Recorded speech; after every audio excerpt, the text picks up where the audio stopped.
நாக்குல வச்சோனே சுருக்குன்னு இருக்க மாரி ஒரு தக்காளி ஊறுகாய் இப்படி ஒண்ணு இருக்குன்றதே எனக்கு இப்ப தான் ஞாபகம் வந்துச்சு. முன்னாடியே சொல்லிட்டு இருந்தாங்க எங்க அத்தை, இந்த மாரி செஞ்சு வச்சுக்கோ, ஸ்டோர் பண்ணிக்கோ, தக்காளி விலை கம்மியா இருக்குன்ட்டு. தக்காளி விலை கம்மியா இருக்கும்போதே நீங்களும் இத செஞ்சு பாருங்க. நானும் யூடியூப்ல வீடியோ பார்த்து தான் செஞ்சேன்.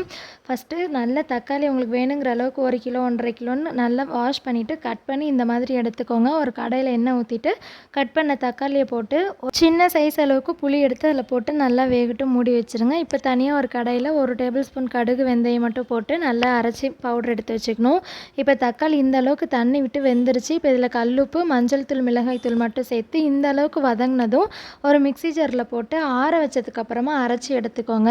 இப்போ திரும்பவும் ஒரு கடாயில எண்ணெய் விட்டு இந்த அரைச்ச பேஸ்ட் இதோட சேர்த்து நல்லா மிக்ஸ் பண்ணி விட்டு மூடி போட்டுருங்க. நல்லா கொதி வரட்டும். இப்போ சைடில் ஒரு கடாயில எண்ணெய் ஊற்றிட்டு லேசாக கடுகு, கருவேப்பிலை, இந்த மாதிரி 10 பல் பூண்டு ஆட் பண்ணிக்கலாம். நம்ம பொடி பண்ணி வச்சதையும் இதோட போட்டுக்கலாம். 2 வரமிளகாய் சேர்த்துட்டு நம்ம அரைச்சி வச்ச பேஸ்ட்டையும் இதில் போட்டு நல்லா மூடி வச்சுருங்க.